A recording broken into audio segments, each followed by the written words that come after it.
आता कजन मामा मामीनं स्थळ आल्यानंतर एवढं कोण चौकशी करत नाही. असं काय मुली करेल म्हणून स्वप्नात बी विचार नाही केला. मुलाला मुलगी जी तिची बायको होणार आहे तर तेच घातपात करते, तर ह्याच्यापेक्षा मोठा घात काहीच नाही ना. पुण्यातील एक हसतं खेळतं परिवार केतन अगरवाल ह्याचं नाव कालपासून आपण सगळ्या वृत्तवाहिन्या असतील किंवा पेपरमध्ये वाचलं असेल. लोहगड किल्ल्यावर फिरायला गेलेलं असताना त्याचा अपघात झाला आणि अपघातात त्याचा मृत्यू झाला असं सांगण्यात आलं. आणि त्यानंतर जे सगळं सत्य समोर आलं त्यामध्ये समजलं की हा अपघात नसून घातपात होता. या सगळ्यानंतर आता आपण त्यांच्या कुटुंबियांशी बोलण्याचा प्रयत्न करणार आहोत. आपण त्यांच्या आई वडील जे आहेत तर ते बोलण्याच्या मनस्थितीत नाही आहेत, त्यामुळे आपण त्यांचे जे नातेवाईक आहेत तर त्यांच्याशी बोलण्याचा प्रयत्न करणार आहोत. नेमकं त्यांचं ह्या सगळ्यावर आता काय म्हणणं आहे ते आपण जाणून घेणार आहोत. ही सगळी जेव्हा घटना घडली सुरुवातीला हा सगळा प्रकार जो आहे तर तो अपघात आहे असं दर्शवण्यात आलेलं होतं. त्यानंतर पुढील तपास झाला. नेमकं असं काय माहिती समोर आली की त्यानंतर कळालं की हा अपघात नाही तर घातपात आहे. पहिले तुमचं नाव सांगा आणि तुमचं रिलेशन काय होतं? केतनचा ताऊ कुलदीप अग्रवाल. पहिल्या दिवशी 18 तारखेला सकाळी आम्हाला 10:30 वाजता न्यूज आली की केतन पडला तर आम्हाला वाटलं गाडून पडला असेल नॉर्मल. जेव्हा आम्ही सगळे पळत गेलो तर 11:30 वाजता आम्हाला रस्त्यातच फोन आला 5 मिनिटं अगोदरच की तो राहिला नाही. आमचं सगळं रडारडी, काही कळायला सुचायला तयार नाही. आम्ही सगळेजण पूर्ण फॅमिली, अख्खी फॅमिली आम्ही तिथं होतो. काहीच कळायला तयार नाही. मुलगी बी तिथं समोर थांबली होती. नॉर्मल रडत होती, पण असं काय वाटलं नाही त्या टायमाला. मग आम्ही संध्याकाळी अंतिम संस्कार वगैरे झाला, सगळं झालं. संध्याकाळी लेकरं म्हणले की जिचं लग्न होणार होतं 2 महिन्यानंतर आणि एवढं असं काय दिसलं नाही फेस. म्हणजे मग त्याच्यावरूनच तुम्हाला कुठेतरी शंका उपस्थित झाली त्यावेळी? झाली, पण आता सोने आपली फॅमिली ओळखीची आहे. 35-40 वर्षापासून फॅमिली ओळखीची आहे. तसा अँगल झालाच. दुसऱ्या दिवशी रात्री लेकरं म्हणले की मुलीच्या पायात चप्पल नव्हती, हे नव्हतं, अमकं नव्हतं. जेवढ्या गोष्टी तेवढ्या गोष्टी, पण काय कळायलाच तयार नाही आहे. मग चेहऱ्यावर नजर गेली त्या टायमाला सगळ्या लेडीजची वगैरे आमच्या घरची की मुलगी नॉर्मल रडली आणि शांत राहिली, बाजूला जाऊन थांबली. मग आमच्या लक्षात आलं की काय ना काय गडबड आहे. न्यायव्यवस्थेवर आम्हाला पूर्ण पूर्ण खात्री होती.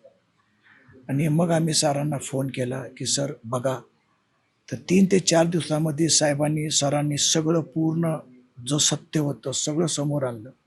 काल सकाळी आम्हाला कळल्यावर आम्हाला हादरात बसला.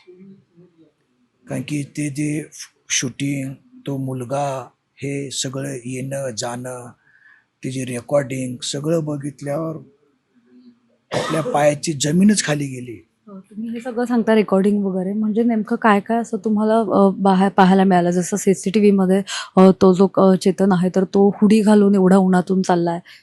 नाही, ते वरी जाताना त्यांचे दोघांचे फोटो होते आणि तो मुलगा असा मुलीनं त्याला इशारा केलेला, वरी चढत होता. 2दा इशारा केला त्यांनी, CCTV बघितलं. आणि दुसरी गोष्ट सकाळी 10:30 वाजता एक ऊनच असते 10 वाजता. खाली त्यानं शॉर्ट घातलेला आहे आणि वरी पूर्ण ब्लँकेट म्हणजे तो जॅकेटनं पूर्ण अख्खा चेहरा हा दाखवलेला. मग तेव्हा ते संशय आला. आम्ही तर त्या पोरला कधी बघितलं नव्हतं, फर्स्ट टाइम बघितलं. आणि नंतर आपला हा घातपात झाला. आणि नंतर जेव्हा पोलीस यंत्रणा, अखेर न्यायालयात राहायच, आणि साहेबांनी, सरांनी, सिंग सरांनी जी मेहनत घेतली त्यांनी न्यायव्यवस्था, तर मग सगळंच निघालं त्याचं पूर्ण की त्याचं अफेअर होतं 1.5 वर्षापासून. त्याने सांगितलं की त्याच्या अगोदर बी एक अफेअर होतं त्याचं मुलीचं. आता जेवढ्या गोष्टी तेवढ्या चर्चा, पण सगळं हे कळाल्यावर शॉकच बसला आम्हाला. पण फॅमिली ओळखीची होती. काय कळायलाच तयार नाही, असं मुलीनं घातपात का करावं. माझा तर मुलगा गेला ना आज, 25 वर्षाचा मुलगा, आज तो 25 वर्षाचा मुलगा. जर त्यांना नको असतं मुलीला तर तेव्हा सांगायला पहिलं होतं. फेब्रुवारीमध्ये त्यांच्या एंगेजमेंट झाली. एंगेजमेंटच्या वेळी जी सगळी तयारी सुरू होती किंवा एंगेजमेंट जेव्हा सुरू होती तर तेव्हा तिच्या तोंडावर असं काही तुम्हाला हे दिसत होतं का की नाही हे हिला मान्य नाही आहे? कारण की जे पण माहिती मिळते त्यानुसार की त्या सिया जी आहे आरोपी, तर तिला हे लग्न मान्य नव्हतं. घरच्यांकडून तिला प्रेशर करण्यात आलं होतं म्हणून तिने हे लग्न केलं. पण मग एंगेजमेंटला असं तिचा कुठेतरी नकार तोंडावर दिसत होता का? असं कुणीही म्हणू शकत नाही. 2-3दा घरी आली, एकदा घरी पूजेचा कार्यक्रम होता, एकदा बर्थडे होता. नेहमी हसायची, सगळ्याच्या पाया पडायची, राधे-राधे करायची. असं कोणालाही वाटत नव्हतं. जर वाटलं असतं तर लगेच बोललो असतो, पण असं कधीही कुणाला वाटलं नाही.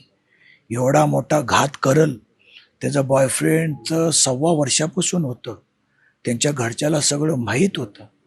असा अंदाज आहे, कारण की एवढं 1.25 वर्ष असून त्याच्या अगोदर बी काय त्याचे अफेअर होते. घरच्याला माहीत होते. जे मध्यस्थी लोक होते त्यांना माहीत होते.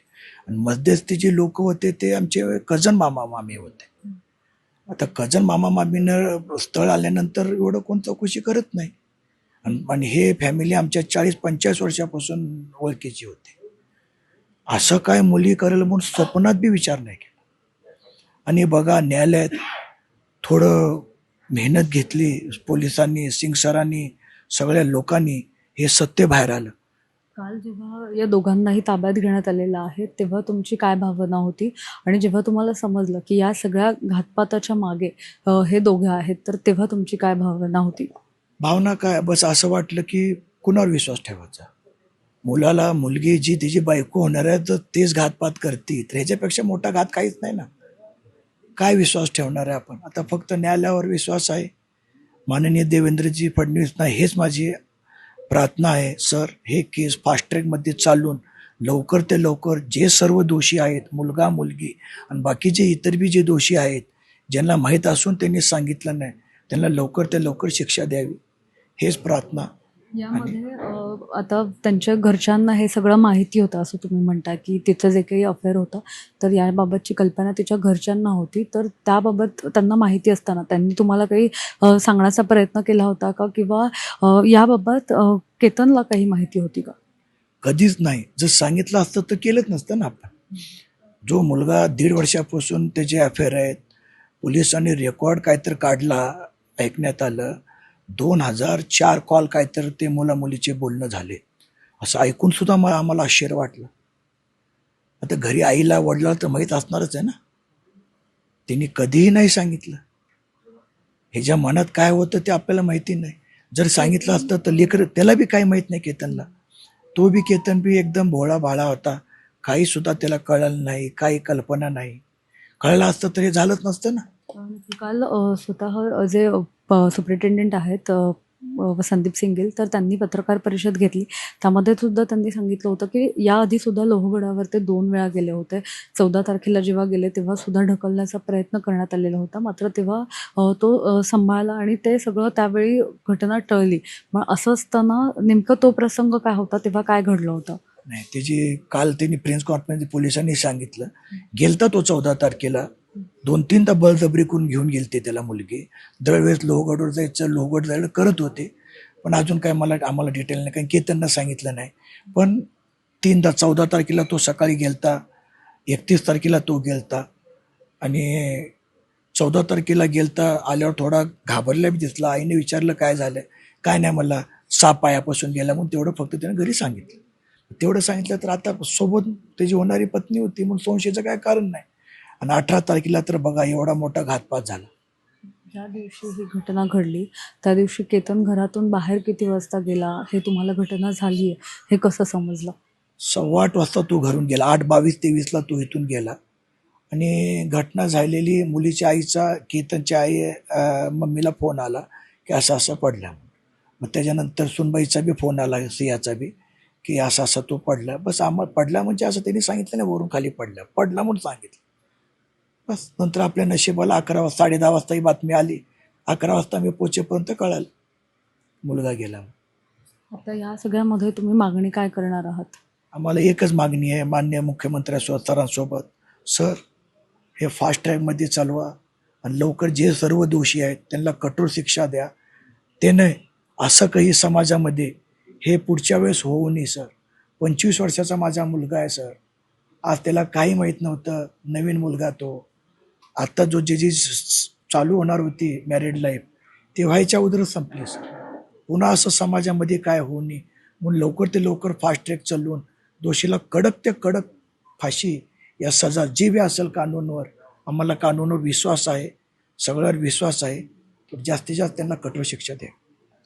या सगळ्यामध्ये आपण बघतो की सोशल मीडियावर सगळे व्हिडिओज वगैरे येत आहेत आणि व्हिडिओजमध्ये पण आपण बघतो की कशा पद्धतीने वेगवेगळे सरप्राईजेस जे आहेत तर ते केतनकडून सियाला खुश करण्यासाठी दिले जात होते. एक गाडीतला व्हिडिओ आहे, एक डान्सचा व्हिडिओ आहे, यासोबतच त्यांचा एंगेजमेंटचा सुद्धा व्हिडिओ समोर आलेला आहे. यामध्येही हे दोघेही सोबत किती खुश आहेत हे सगळं दिसत आहे. मात्र कुठेतरी या सगळ्याच्या मागे सियाच्या मनात हे सगळं प्रकरण जे आहे, कट जो आहे तो रचला जात होता आणि त्यामुळेच तिने साधारण 3 वेळा लोहगडावरती त्याला घेऊन गेली होती आणि 14 तारखेला जेव्हा घेऊन गेली तेव्हा सुद्धा तिने त्याला ढकलण्याचा प्रयत्न केला होता. मात्र तिथे असणाऱ्या एका झुडपाला त्याने पकडलं आणि तो तेव्हाच सांभाळलं त्याने स्वतःला आणि तेव्हा तिने कारण दिलं होतं की साप आला होता त्यामुळे मी तुला ढकललं.